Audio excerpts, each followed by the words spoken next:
Hi, beautiful human. I'm Zach. Uh, that's Zayn. I'm so excited to be talking to you. I really, uh, okay, brother, you talked about something that I find interesting because I do think it's attached to this body of work. Uh-huh. Aging, Yeah. getting older. Yeah. You feel it? Yeah, definitely. Yeah, I definitely feel older, and wiser, um, a lot more mature, in the last few years, definitely, especially since my daughter's been born. One of the things I wanted to know about was confidence, right? Because there's so much that's funneling into this new project.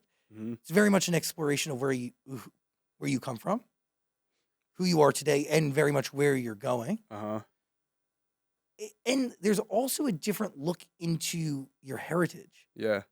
that comes through in quite literally every facet to this album. Yeah, definitely. Yeah, it was something I wanted to definitely explore a bit deeper on this record. Because you've done it before, right? Like I you've have, always yeah. explored He's your always heritage. had it in there, little subtle, ad lib or whatever, even delivery. There's this thing in India called sur, in the voice, and it's soul. And I try to bring that in all my music anyway. But this was really just the feedback that I got from the fans. When we went on tour, I could see what they were gravitating towards, and there was odd little bits of Hindi or this or that, or came from there. They really responded well to it, and they liked the sexy, sultry vibes too.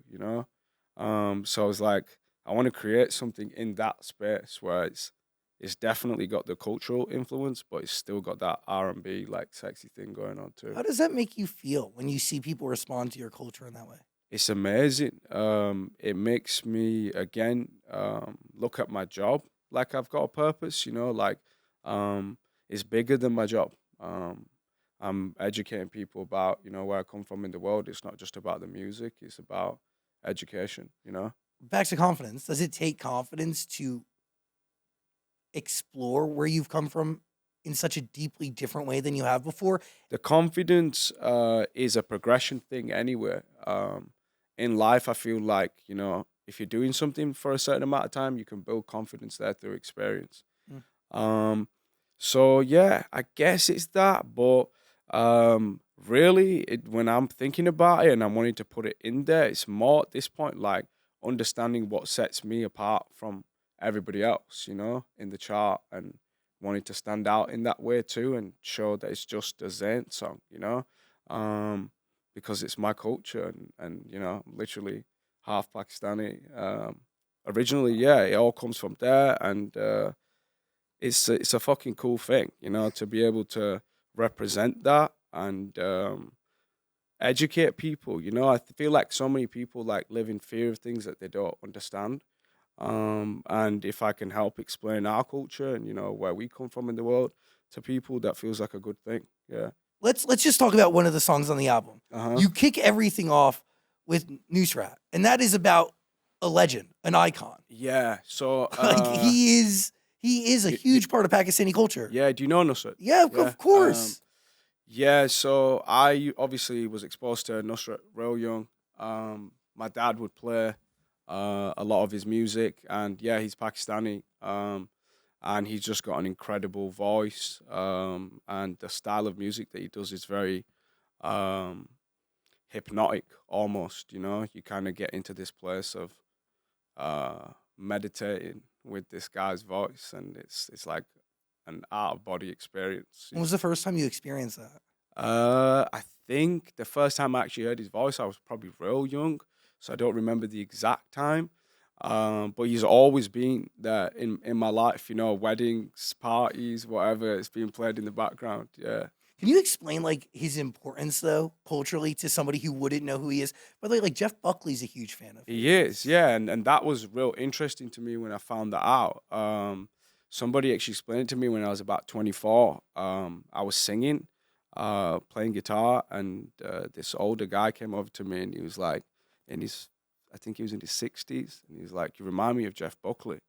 And I was like, "Oh, okay," and I didn't really know who that guy was. Then he explained to me like, oh, he's this guy, you know, he did the Hallelujah song, and I got into it and, you know, looked into his life a little bit, and I seen on one of his live sets he speaks about him. He's like on stage, he's like, you guys know Nusrat? Yeah, he's my guy. He's my Elvis. And I was like, that's fucking sick. But I could hear it in his voice, you know, the influence there. The rumps, the like Cavalli type sounding, you know, the vibrato thing. He was really like mimicking that and doing a really good job too. Can you explain like sonically what is it, a mimicking that you do, or is it a making it your own? It is, yeah. It's a bit of both, right? So like when you're a kid and you're learning to sing, it's definitely starting in a place of impersonation, as most things are. You know what I mean? I think for children, they're trying to replicate what they're seeing an adult doing. And then as you get older and you step into it more, you figure out how to put your stamp on it and make it your own. Yeah. Konnakol, did I say that correctly? Konnakol, yeah, exact pronunciation, yeah. That is, it's a noise that one makes with their mouth, right? But it's Uh-huh. like a spiritual thing. It's something so much deeper than just what I guess somebody could even say like predates spoken word, Exactly. predates any sort of beatboxing. Yeah, exactly. Can you explain what it is?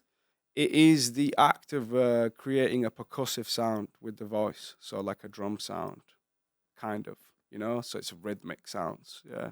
Did that play a role in how Oh you yeah, made this that was thing? that was the integral part of making this record, because I had this idea that I wanted to make this sexy R&B record that had this Indian element to it, and I didn't really have a point of reference, like, you know, who I wanted to take anything from, because it didn't feel like it was out there.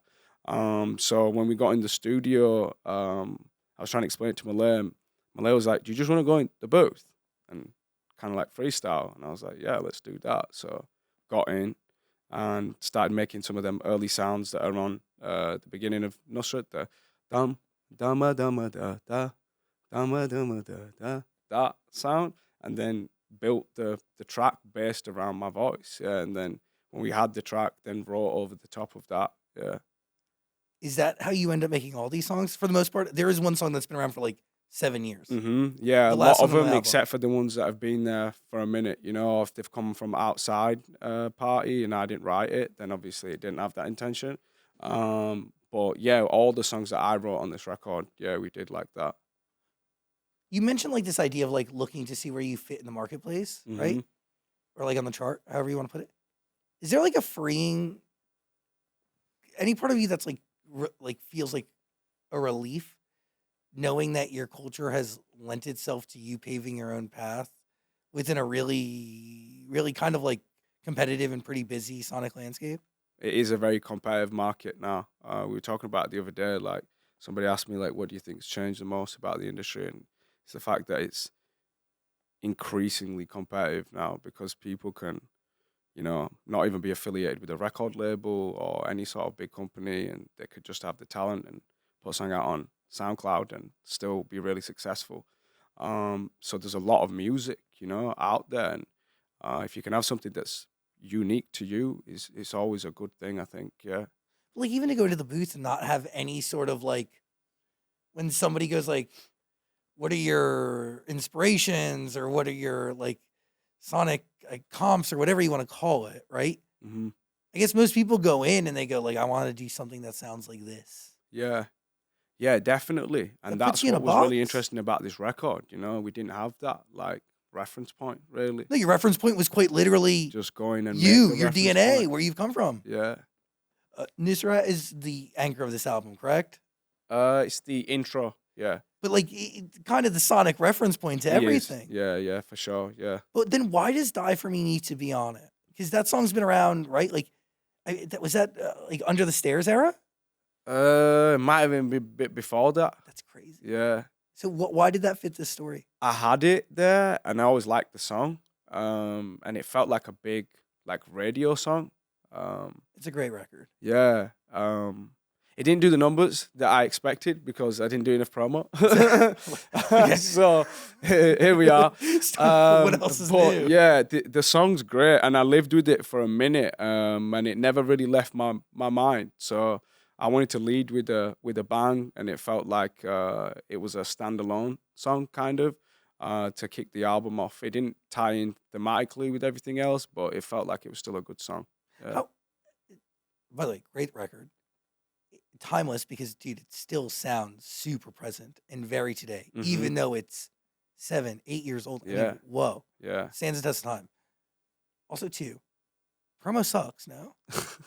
Sometimes it depends how it's set up. You know? Yeah, and what you're doing. I don't mind this. I like this. It feels like we're having a real conversation. You know, when it feels rushed for me, it's hard. Totally. Like if you got like 3, 4 of them, and you're like speaking to somebody for 5 minutes, it's really hard to connect. You know, and feel that like genuine, like natural rhythm of the conversation, and it just feels a bit awkward. Yeah. You should be proud of yourself, though. You've come a long way. In like, I hope so. I mean, are you kidding? Like, I remember when you were first first rolling out singles, and it was just it was just like phone interviews that were really quick and just like you said, very quick and like no video, no nothing. No real like personality, you know. Yeah. But to be fair, like no offense, like you don't owe any radio DJ or you don't owe anybody your personality. To be fair. No, but I mean, like it's hard to convey personality in such a short. Fuck yeah.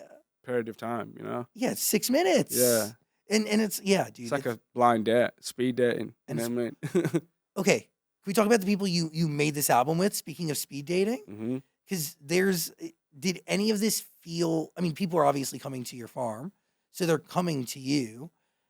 How did we arrange for collaborators, and how did you kind of find the right ones? Because it's something so deeply personal. I feel only comfortable with a select few people even in there, like that I've known and built, you know, the relationship with and a vibe.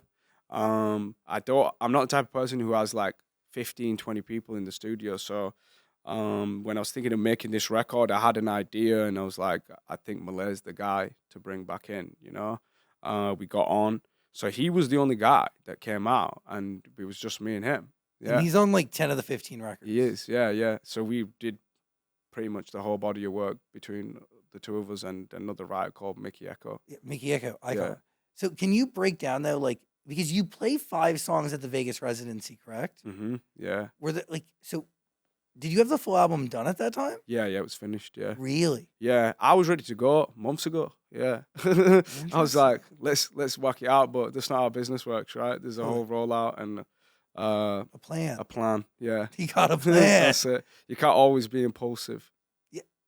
You wish you could? Sometimes, yeah. With the art, I feel like it's freeing to like let go of it, you know, and be like, okay, now I can move on to the next. Well, there is this concept of like things move on from you, even ideas, right? So if you can't get things out and then be in a place to catch new ideas. Exactly, yeah. It's kind of like blocking for the next thing. Then you don't feel like you can move on until you've released that properly. That's real.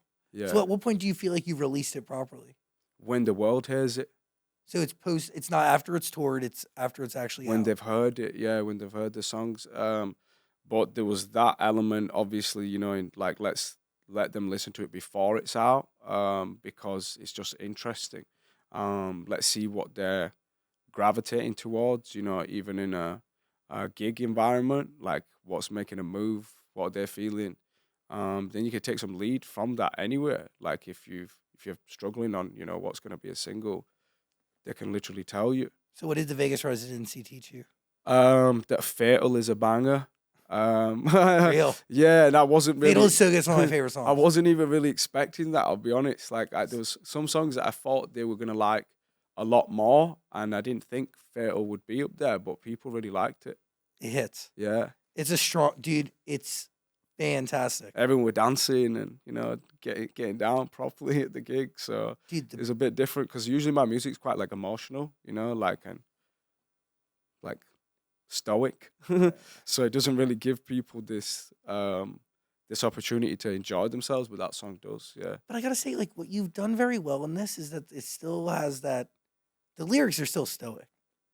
The sonic just moved differently. The bass at which you are telling, like sonically telling this story, makes somebody move. Yeah, dude, I'm driving today listening to it. I've listened to the album 3 different ways on 3 different sets of speakers and headphones. My windows were shaking. Crazy. The bass is sick. Yeah, the bass is dirty. It's fucking fantastic. Yeah, Malay, man. He loves the heavy bass. It's but also that is a part of your heritage, It is it is, not? yeah, for sure it is, yeah. Um, but Malay's just different with the bass. Like what I'm saying is like how he makes it sound like that is Malay, you Dude, know? it's emotional. Like Yeah, you yeah, genuinely feel it. for sure. Can we talk about Used to the Blues? Hmm. Is that when you guys wrote together, or was that something that was done? No, yeah, that was something that was done before Malay actually got into the studio with me. I had a few ideas like that, um, that we pulled on, you know, for like inspiration. Um, and that was a song I did maybe like 2-3 weeks before he came out. Um, Oh, what? yeah, about 2-3 weeks before he came out. Yeah. Um, and I was just in the studio one night. I think I wrote about 4 or 5 songs that night, and that one just stood out to me. I kept going back to it. So usually, if I'm doing it by myself, I like to do is have a few projects open, start a bit of one song, and then go into another one, write a bit for that, come back with fresh ears, listen to that, and that song kept pulling me back, to finish. You know, so yeah, I had the idea, and then played it to Malay, and he was like, "Yeah, man, like."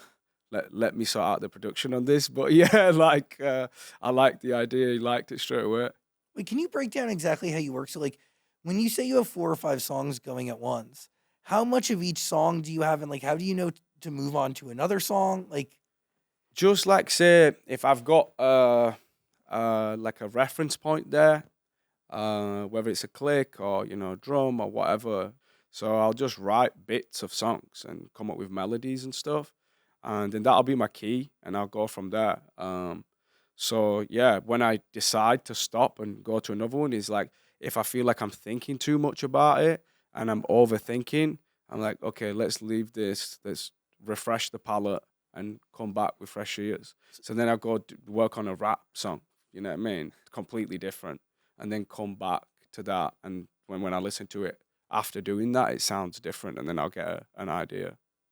interesting. So it's really when it's just you can't come with anything. It just feels stale, It or just, like you're yeah, or just just at a block. overthinking. Like, I'm thinking about this too much. Let's come back and see what feels natural. So, okay, used to the. Let's talk about cigarettes.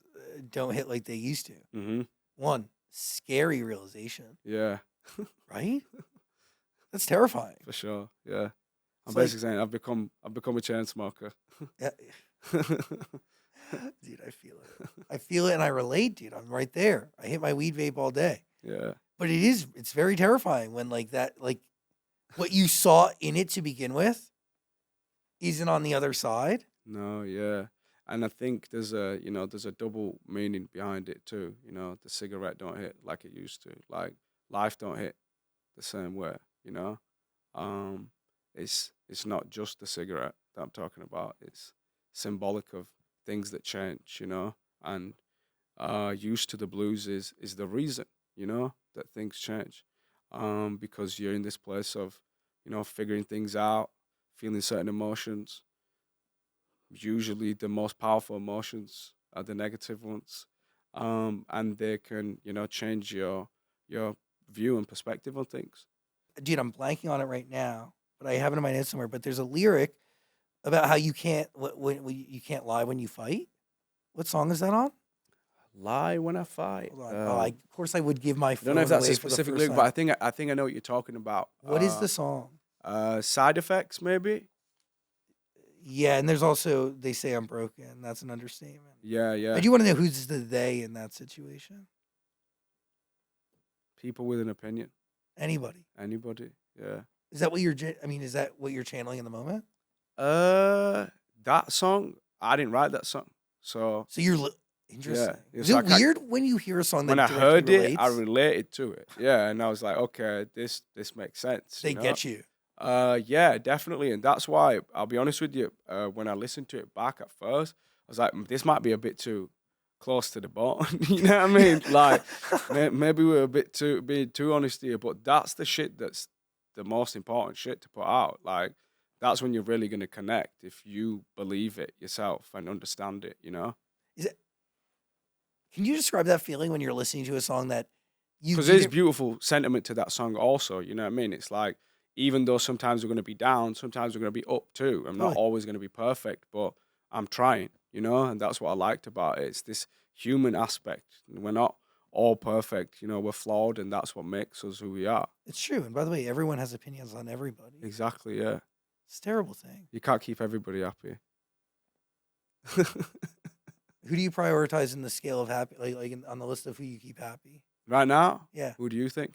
Your daughter is number one. Top of the list, yeah, my daughter, and then probably close second, myself. Sick. Yeah. That's called healthy. Yeah, healthy boundaries. If you're not happy yourself, you can't be happy for others, I don't think. So charity starts at home, as they say. That's real. For sure. And that is like a constant debate, right? Of like, you can't love somebody until you love yourself. You can't, yeah, definitely. I fully believe that. And it's hard to be happy for other people if you're not happy for yourself. Have you been happy for yourself? I have been in recent times, yeah. Is that new? Huh? Is that new? It is for me, yeah. It wasn't always like that, especially in the early days of the band and stuff. And I'm sure, like you said, you know what I mean? You could tell there's a difference in, like, the way that I would carry myself and stuff. You're literally glowing right now. I appreciate it. But I was unsure, you know what I mean? And them nerves can develop into negative thoughts. You become your own worst enemy. And since I've lent into the positive and kind of just tried to be more present, I've seen that the world reciprocates it in such a beautiful way. So really, it's just about the way that you frame things in your own mind. Okay, Like I Have You. Can we talk about it? Uh-huh. Is that a song that, did that start with beats or what? That, again, outside song. So, yeah. And it's very much about, like, where you grew up, it feels like. Kind of, well, yeah, I'm the delivery on the verse, right? So Yes. I wrote the verses, not the hook.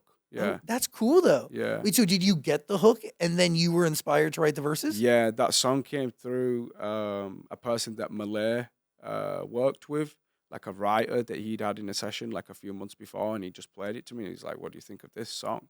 It's just an idea. We've got a hook." And I was like, "Yeah, I really like that that sentiment to it, that the world. What I think the actual lyric is, they get they get angles, I get perspective. Yeah, this idea that you might know somebody better than the rest of the world. I liked that sentiment. Was it a conscious decision to sing with your accent? In that song specifically was, yeah, because I was doing it a little bit here and there, just messing around. And Malay was like, "You've got this whole, like, new Bradford crooner thing going on. Like, lean into it. It's really cool." And yeah, it felt good. So we experimented with it, and I really liked the tone. It sounds very different for my song. Yeah, there's like this old soul living within you. Yeah, some old Bradfordian Yorkshire man. It's sick. Yeah. So that's cool that, like, you were able to get a part of a song, be inspired, and then really write the rest. Yeah. So yeah, it works like that sometimes, and you can't deny great work. Totally. I like to be quite present with the writing process in terms of I want to lead it, But if a song comes from somewhere else that's great, I'm not going to be like, "Oh, I'm not going to do that because I didn't write it," But you make it still completely your own. Try to, yeah. Yeah, That's the beauty of it. Yeah, put your stamp on it. Without a doubt. Take turns. Sexy songs. Yeah. Met Tonight. Sexy record. Uh-huh. Met Tonight is a one-night stand story, correct? Pretty much, yeah. Yeah. What do you think Take Turns is about? I mean, it is sexy. I mean, you sing "Love I Me just Like want You to know Hate Me." what you think it's about. I'm not going to tell you what it's about, but what do you think it's about? A toxic relationship. Okay. Yeah. Am I off on that? A little bit. Yeah. Okay. But it's definitely toxic. Yeah, for sure. Got it. Yeah. Why does a song about a one-night stand need to live on this album? What purpose does it contribute to the story? Honestly, I don't think it necessarily contributes anything to the narrative of the album. But I wrote that song again completely by myself years ago now, like 3-4 years ago, I think. And it's a song that I just haven't been able to, like, get rid of in my mind.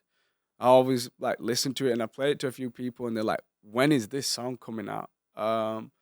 So for that reason, I wanted to put it on there, just as something a bit different. You know what I mean? Like might give me a future in dancehall somewhere. You know what I mean? Never say never. What do you remember of that moment? Like, I mean, all those years ago. Like, what sticks out to you? What was happening? Just getting into the work. Like I remember I was in the studio a lot. And yeah, just focused on my next project at that point. Obviously, it was a very busy time too. It was a whole new like adjustment period. I'm not really writing songs like that now. I've had 5 years experience being a father because I don't really go out like that anymore.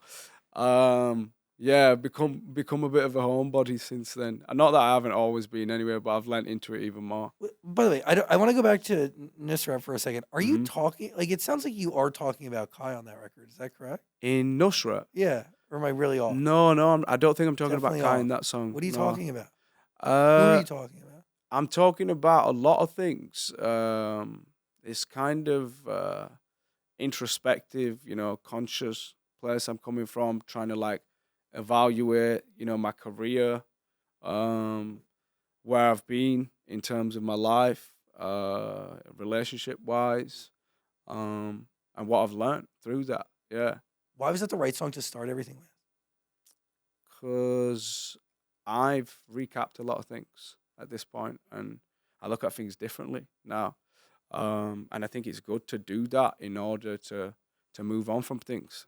Back to that same thing, like recap it, know what the fuck was going on, Yeah, analyze take it. accountability, analyze it, and then hopefully learn to grow from it. There's like a deep level of awareness Yeah, that you have. I like that. Yeah, I think yeah, we all need a bit of self-awareness. Without a doubt, but it's For like one of sure. the scariest things to It have. is, yeah. It's hard to admit that to yourself. for Nobody wants sure. to look in the mirror for more than 2 seconds. Yeah.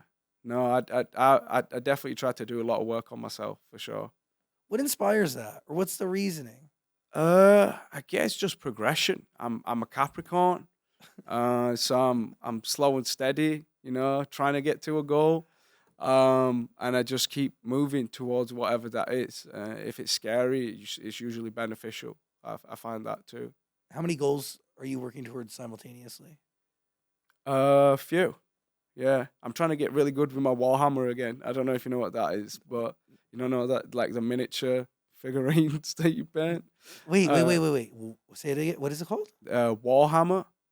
Warhammer? Warhammer. Warhammer. Yeah. So they're like figurines. Like all different ones. You get like Lord of the Rings themed ones and Oh, stuff that's like cool. that. Yeah, but they're tiny. You have like a big like magnifying glass, and Do you paint them? yeah, you paint them. Yeah. I was wondering how you paint, how you've been painting recently. Because Yeah. last time we talked, you were doing like really cartoony kind of pop art. Yeah. I'm still doing that. I'm still painting when I can, when I find the time.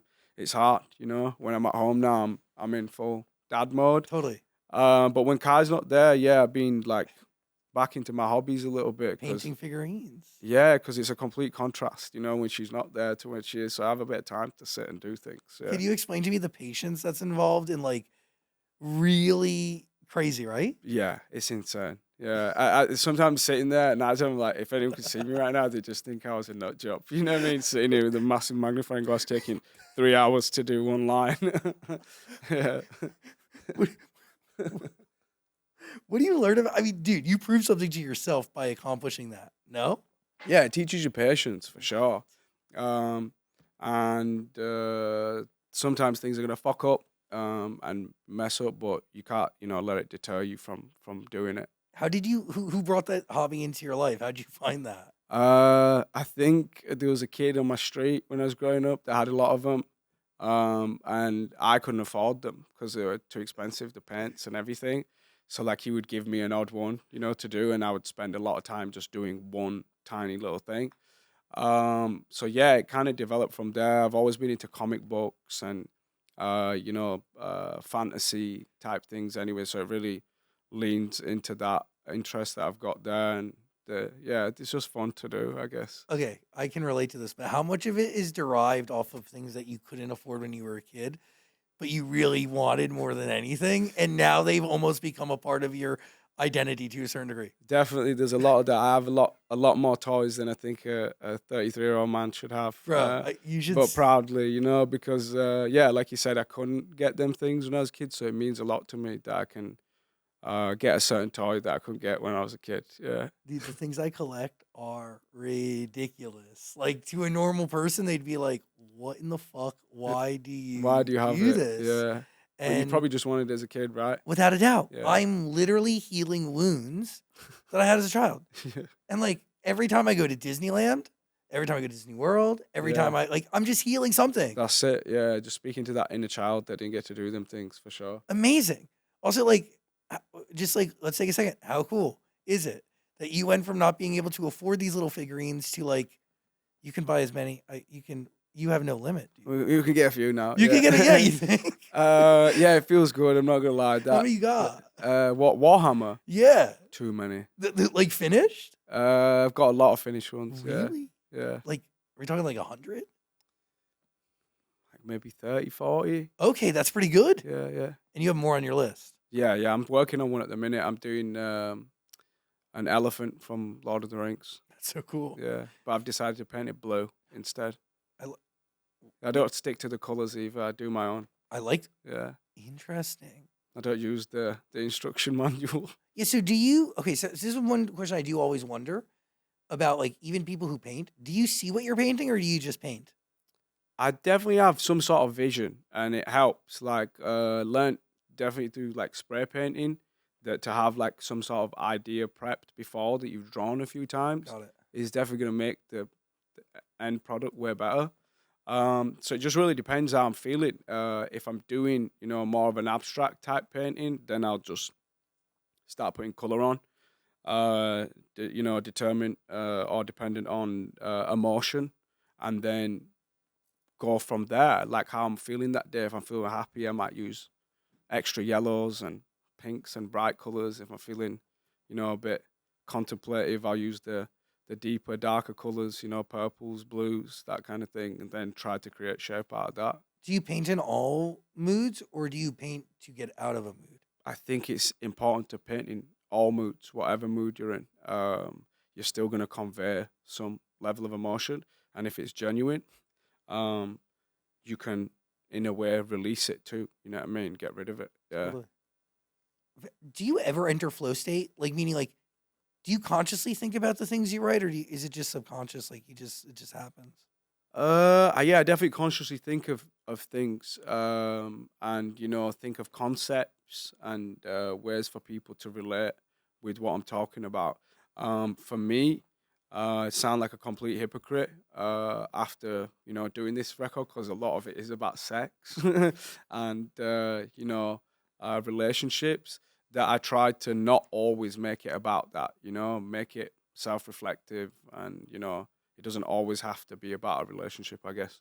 It is a lot about a relationship. It is. Yeah, Like, this record is, is it about one person? Is it about a collection of people? Is it about?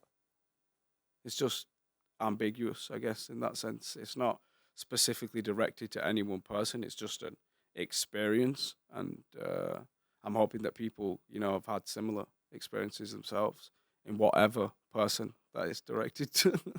Are you telling the story of one experience, or is it a collection of experiences? Yeah, I guess it's poetic, you know. It's open to interpretation. Very much so.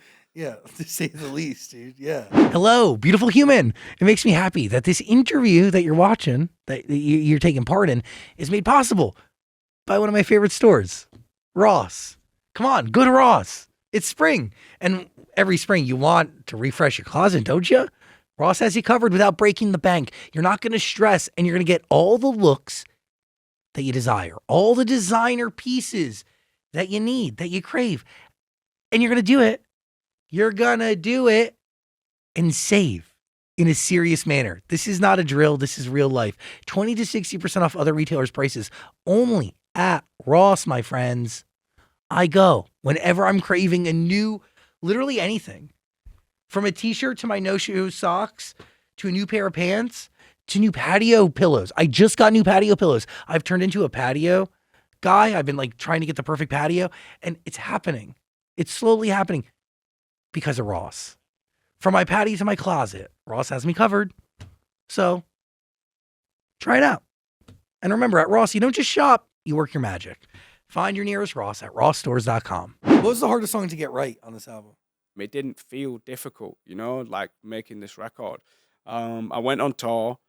The fans responded to the early Mind of Mine kind of vibes of, you know, the sexy Indian influenced songs. And that was really the process and thought behind this record. And I had that in my mind. So it made things feel pretty easy, I guess I want to say. Yeah, it didn't feel difficult.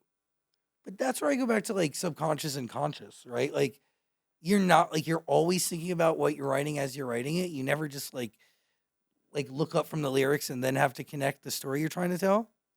Not really. You always know. Yeah. It's cool.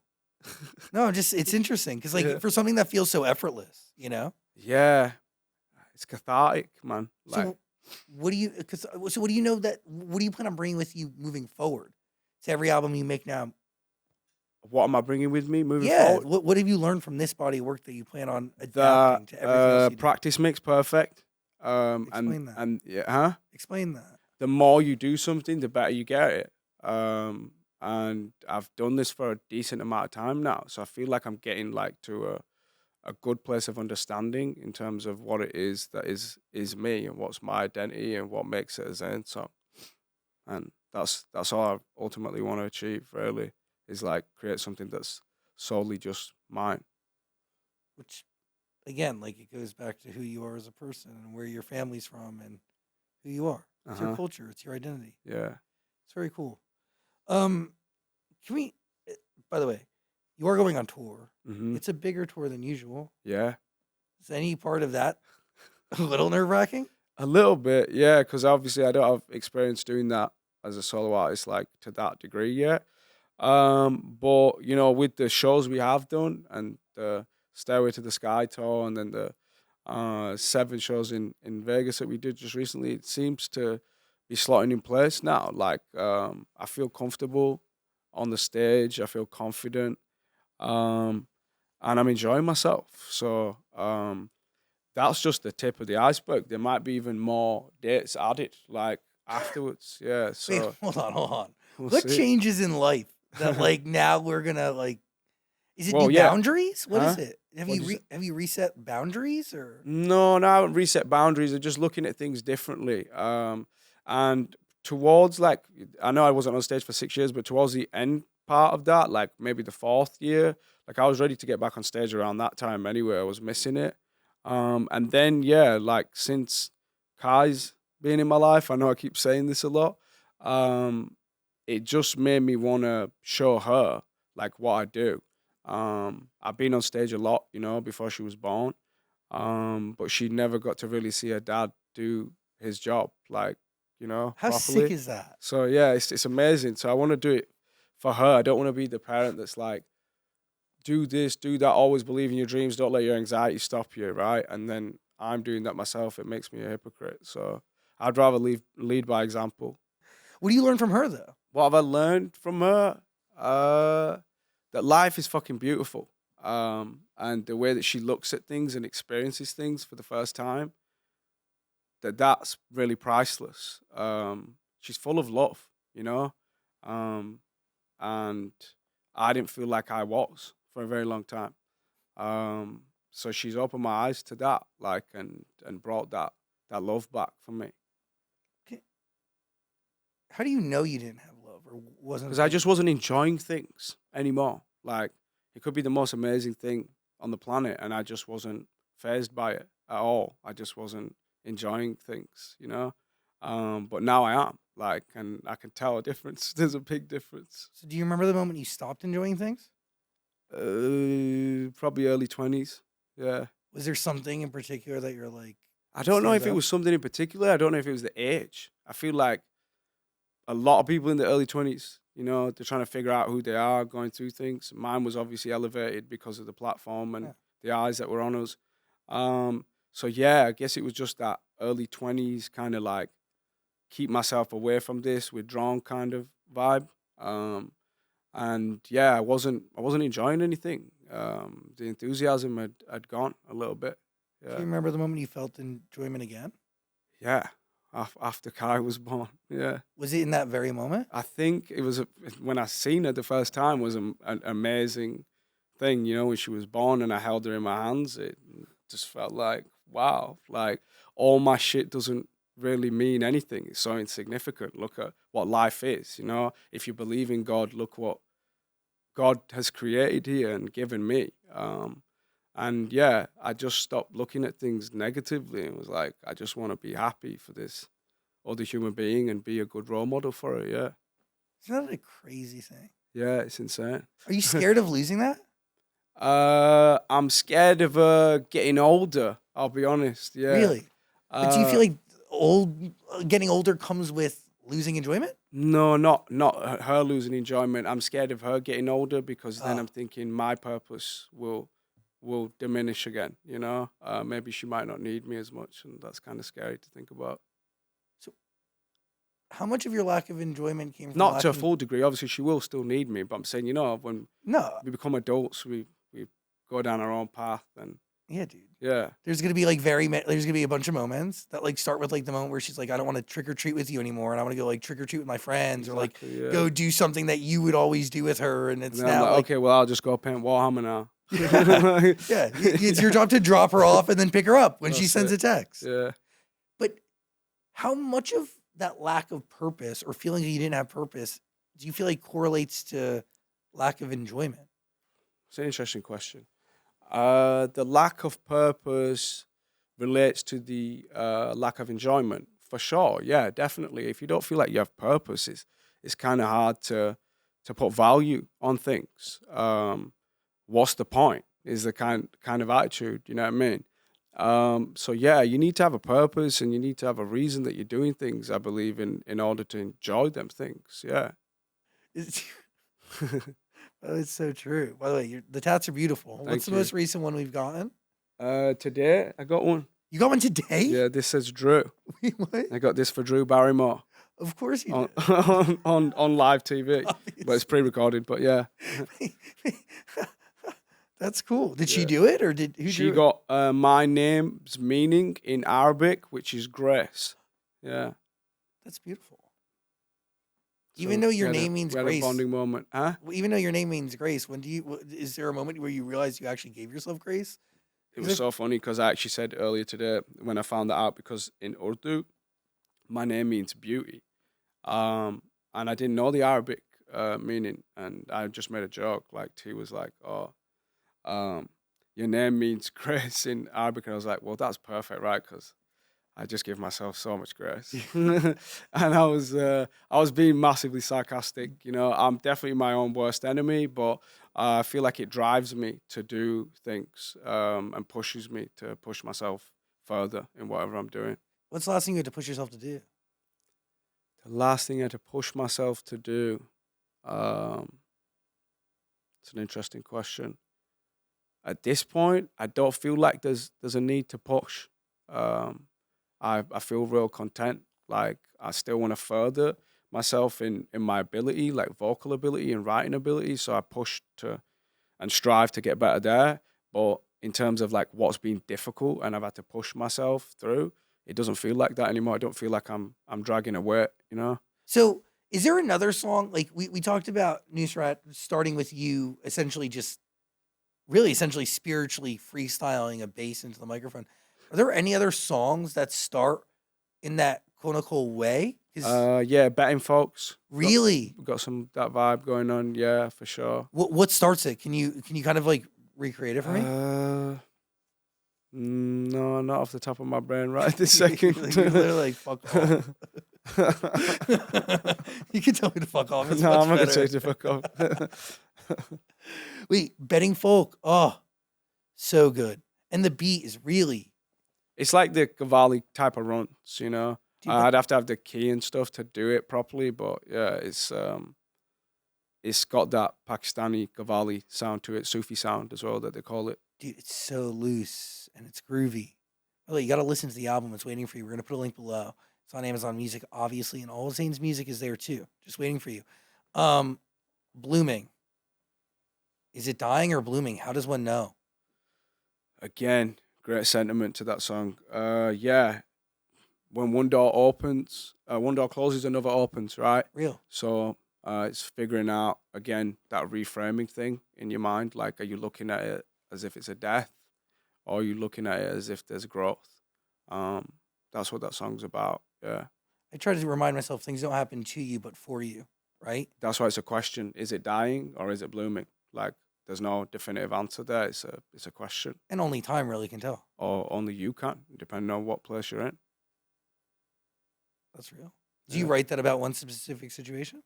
Not in particular. No, it was just more about the philosophical aspect of it, and I had a song on Mind of Mine, intermission, that was called Flower. So it was a little ode to that.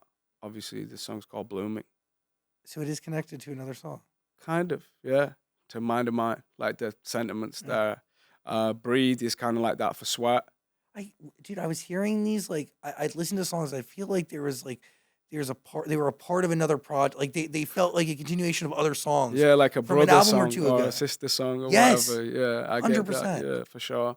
And that's why I think this record, a lot of the fans have been saying that it reminds them of Mind of Mine, because there was definitely some of that thought going on there. Like, oh, let's create a song that's a bit like Sweat. You know what I mean? Like, oh, it's a bit like Drunk. Or, and that one was definitely, to Intermission. Like I Have You. How does that record actually begin? Like for you in the studio?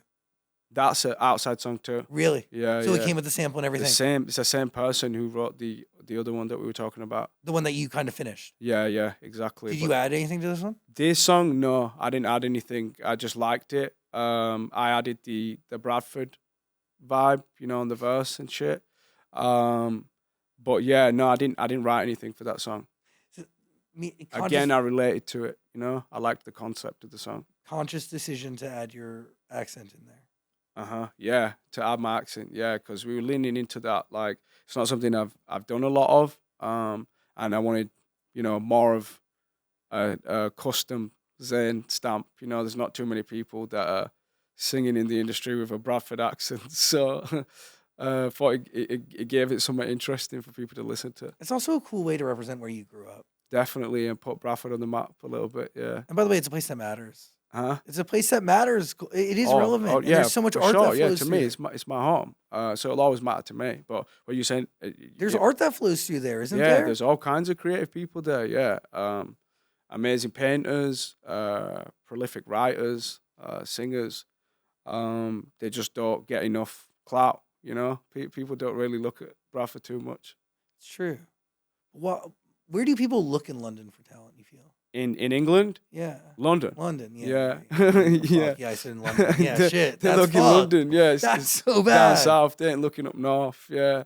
That's just the way it works. The opportunities seem to be there. And yeah, it's been that way for a minute. But it's funny,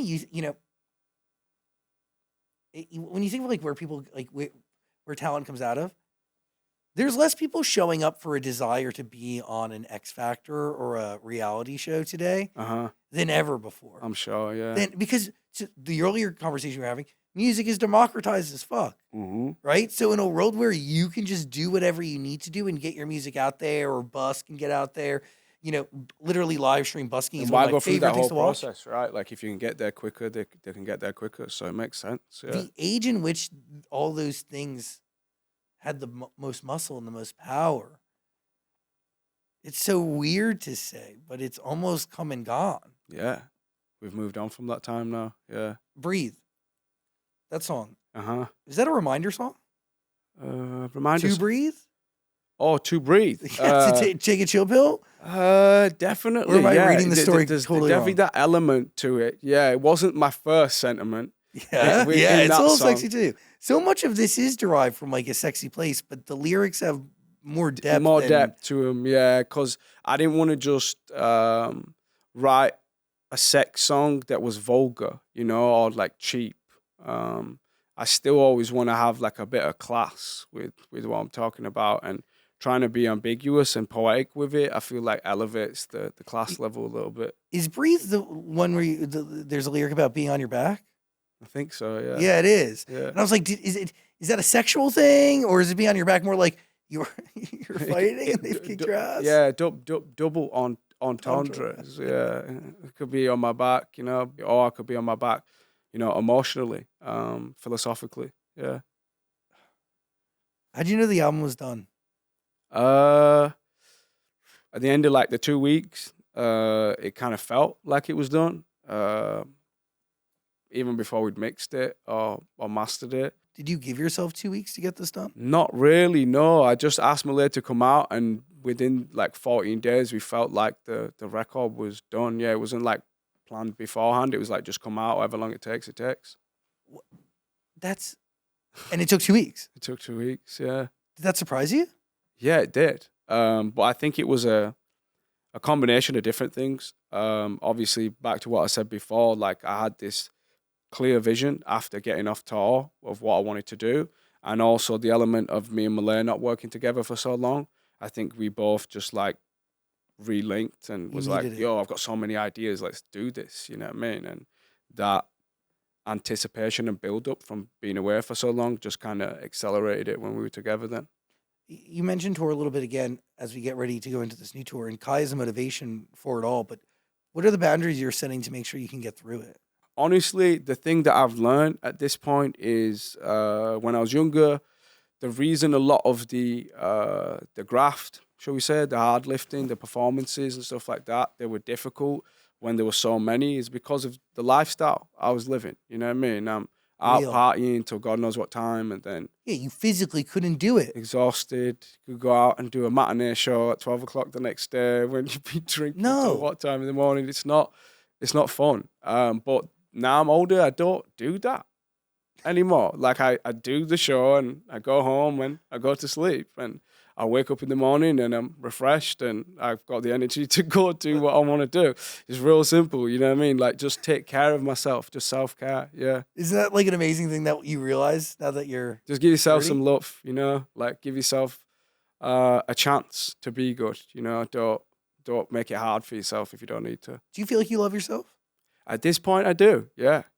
Do you feel like that then allows you to look for actual love from somebody else? Yeah, it allows you to love everybody, and not even just in a romantic relationship sense, just like friends, people that you speak to, have a conversation with, they can express their ideas to you and you're a lot more receptive of what they're saying.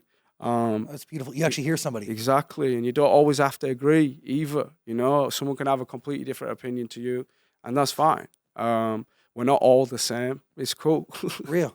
Yeah. By the way, like people undervalue the ability to listen. Yeah. And to be presently listening. But also, I think they undervalue the ability to not be right. Like you don't always have to be right. You could just be yourself. When do you realize that? I don't know the specific moment, but definitely last few years for sure. Yeah. Because it's hard. Like even now, like everybody when you're strives young as to well, be though, right? Like you want to be right. Like, yeah, totally. Yeah. You want to be the smartest person. Rash, like arrogance and shit. Like I need to be that guy. But yeah, as you get older, man, I don't know if it's the same for everybody, but it shows out a bit, subsides that inner voice, you know? Real. I think like for a while I wanted to be the smartest person in the room, and then now in the last few years something happened where I want to make sure that I'm like that there is somebody who is way smarter than me in any room that I'm in. Does that make sense? Yeah, I know what you're saying. Like I need somebody smarter. For sure, we that's how we learn. Hash it out, collaborate it. If you don't know something, someone could teach you something, and you can learn and progress. The smartest person knows what they don't know. Exactly. The smartest person will tell you, I don't know anything. Real. Yeah. But that takes confidence to admit. It does, yeah. And that is scary. Because it is like, to say you don't know is to essentially be blank. Yeah. You're not really fighting for anything or holding any flag that way, right? Yeah, I get what you're saying. It's wild. That's how you learn. So, by the way, listen to the album. It's waiting for you. There's a link below. Go. Are you the snow leopard or what's up? Yeah, I'm not the snow leopard. It's symbolic of me. Is the snow leopard us? It's symbolic of me. It's indigenous to South Asia. So that's why I used it, and it's a cool looking animal. I'll be honest, I just wanted to do half my face as a snow leopard. Sick. It works. Yes. You just wake up one day and like, this is it? I was thinking about it for a minute. I wanted something that represented like my Indian heritage and culture, and I didn't want to do a tiger because I felt like it was. So We've seen that a lot, you know. So let's put the snow leopard there. Yeah, and snow leopards are undervalued, underrepresented. And it's an animal that's like close to extinction That's too. So right. if we can bring some awareness to it, why not? Yeah. You're playing a much bigger game, my friend. You're playing a much bigger game. What other hobbies you have? You're kind of an like. Can I say it? What? Are you like you're kind of a nerd? I am a bit of a nerd. Yeah, you could say that. I don't Yeah. mind. Yeah, No, I mean, self-professed nerd. It's yeah. a cool thing. Yeah, I enjoy being a nerd. Yeah, I'm into cooking. I like painting. Video games. I'm always playing video games. That's how I keep in touch with my like two best friends from home. Oh, that's great. We What do you game play? a lot. Huh? What do you play? Fortnite. Oh, fun. Yeah, we play a bit of FIFA. We've got some poker game on there that we play. Cool. Will you Excuse play me? GTA 6? When it comes out. Yeah. I know. I'm waiting. Yeah, we're all waiting. The whole world's waiting for that game. I will be playing that. Yeah, I'm gonna have to book a little bit of time to myself there just for that game. Like, just give me 7 days after the game comes out. Let me just lock myself in a room and play it. Yeah. Dude, I play the last one still. I Yeah, play live everyone mode is. constantly. Yeah, still people online every time you go on that game. Still, Oh, it's alive and well. it's going strong. Yeah, and I'll cheat code it out and like Yeah. kind of go on an And escape, them rampage. credit cards and that's how they're making their money. Yeah, it's deep, dude. And and the universe keeps expanding. It is like They've fully shelled it out. They've thought of everything. video games have gotten really good. They have. I think about that like from time to time. Like I think about like a PlayStation or a GameCube, and I just think about the evolution. Oh yeah, from when it first started. Oh, yes. Yeah, I was playing on Sega Mega Drive, I think, when Oh, it shit. first came out. Do you have a Game Boy? Like what were the consoles? I had a that you Game had? Boy. I actually had a Super Nintendo. Was my first console. Those but those I big played on gray Sega things? before it. You what? Sorry. The big gray like The big grey cartridges. cartridge. Yeah, I remember it was my 3rd birthday, and it was when Yellow Pages was still a thing. So I think my mum like found somebody in the Yellow Pages who was selling it and bought it for me for my 3rd birthday. And I remember it came in like a plastic Netto bag because it didn't even have the box. And this guy had like maybe 3 games I think with it, and it was the best day of my life. Yeah, forever change. yeah. I never looked back. I mean, literally, like moments like that do. Like I remember the first time my grandma gave me a PlayStation. Yeah, your Changed- grandma. Yeah. You had a badass grandma. She gave you a PlayStation. It was a big deal. Yeah. It was like a No, big. Was it hers and she gave it to you? Or she No, bought it for she you? got it for me. Oh, okay, yeah, that's cool. It was a big deal. Yeah, that would have been a bit too expensive for my grandma's budget. No, this was Yeah. my grandma saved, and it came with one game. It came with Spyro. Do you remember Spyro, the Purple Of Dragon? course, yeah, I was gonna say I fucking loved that game. Yeah, it was a great game. The little purple dragon. Yeah, Yeah. I miss Spyro, dude. Collecting the gems. Yes. To the different like ancestors, the statues. Oh my god. Yeah. Yeah. And then you would free 'em. Yeah. 100%. Yeah, I remember that. Yeah, and they were in stone. Yeah. Dude, whoa. Wow, talk about things That's I what we're haven't thought doing. about. Yeah, speaking of ancestors, Konnakol. Yeah, listen to the album, by the way. You are really channeling your ancestors. It's very cool. And the album's amazing. I've listened to it many times now. Please listen. Go. Your parents did say, though, that they loved your last body of work. Mhm. Have they listened to this one? Yeah, my mum actually reached out and told me yesterday that my dad's not stopped playing the new song that's come out, Sideways. And he just got it on blast. He's loving it. I think he's gonna like a lot more of the Indian influence songs as well, because obviously that's where I get it from. He played all them songs to me in my childhood, and I think it will be a very proud moment for him. I would guess, you know, Yeah.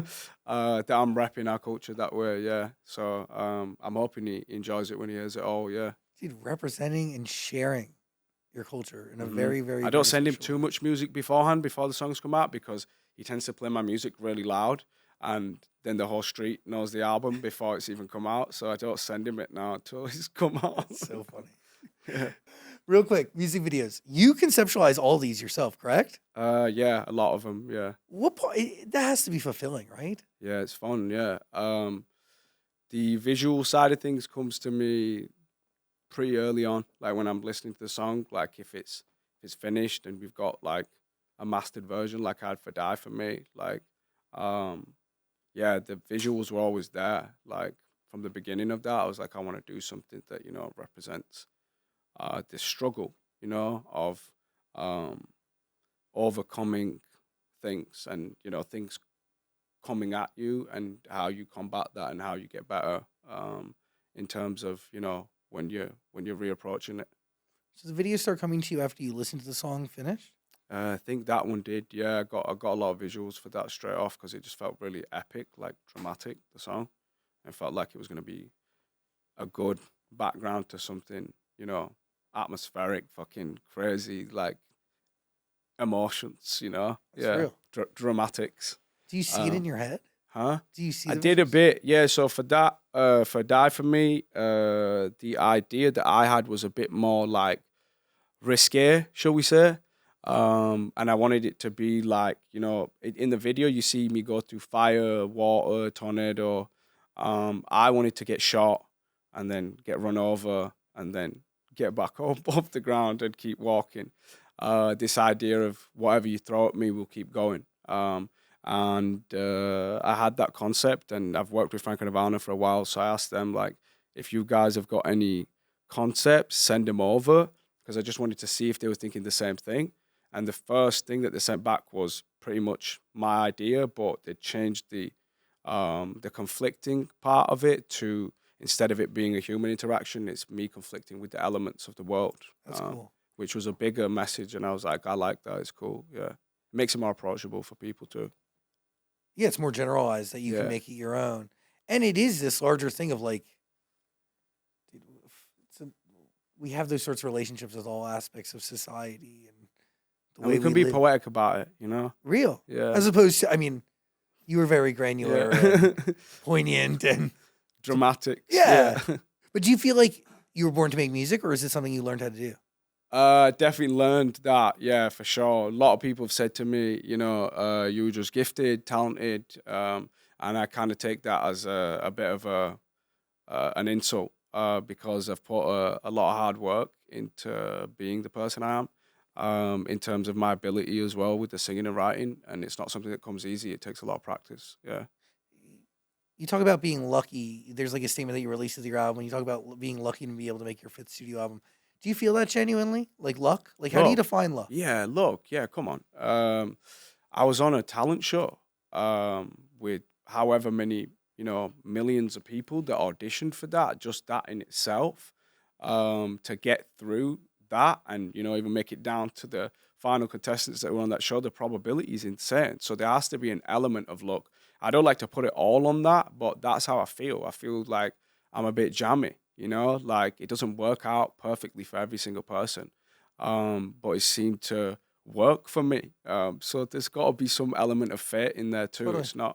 It's not all my doing, you know. But what you've done with it all, it is. I can hold, yeah, that I can hold ownership of the things that I've, you know, consciously made decisions for. But a lot of life is really not in our control, and I think the important thing is to always remember that, you know, that we're just here for the experience. We don't get to dictate exactly what happens all the time. It's terrifying, Hmm. but it's real. Yeah. Thanks for hanging out today. Thank you for having me. I really appreciate you. You too, bro. I really It's always fun enjoy to talking. you. Yeah, likewise. Yeah. Listen to the album. It's great. It's really beyond worth your time and your energy. So turn it on. You'll find yourself listening to it over and over again, because I swear I listened to it 3 times on repeat and I didn't even know. Just flew right into each other. Nice. Yeah. It's- If it feel good when you listen to it though. Yes, and it's cohesive. Yeah. It flows through nicely, right? You strategically laid out the order, right? Yeah. I listened to them all and put them in order myself. Yeah. Because it feels like there is a story that's being told if you listen, but at least sonically they're cohesive. They fit. Yeah. One goes into the next a little bit more than on my other tunes. I feel like, yeah. You should, On be my really, other record, sorry. Yeah. you should be really proud. Thank you. I mean, any other big differences between this body of work and the last ones you've released? I won't say so, no. Just the Indian influence. Yeah. Yeah. A real exploration of where you come from, where you're at, and where you're going. Yeah. Where are you going? Or where do you want to go? Do you think about it? It's a big question, dude. Progression. Yeah, hopefully the next record I still have something interesting, you know what I mean, to give. We'll see. I'll never say never. I also feel like you've achieved something here sonically that you should grab onto and not let go of. We'll see. I've got some things I've been working on. I don't want to say too much about it because I want it to be like a surprise when it happens. But I've got some things in the barrel. Wait, so are you just constantly creating? A little bit, yeah. When did you finish this album? January. Wow. Yeah. So this has been ready to go for a little bit. Yeah, and I've been writing for my next project and stuff already. Yeah. So, what are the obvious differences between what you're doing today and what we're getting now? What I'm doing today and what you're getting now? Interesting question. I see what you did there. What is the big difference? What would I say without giving you too much away? It's more of a teamwork process of what I'm doing right now. Interesting. Yeah. When's the last time you made music with a team? It's been a minute. Long time, yeah. Oh, what? Yeah. That was a good tease. Yeah. Now I want to know. When the camera goes off, I might tell you. Cool. Yeah. Well, thanks for hanging. No, man. Thanks for having me. Are you kidding? I really appreciate you very much. Love you very much. Love you too, bro. Thank you. Zayn, everybody.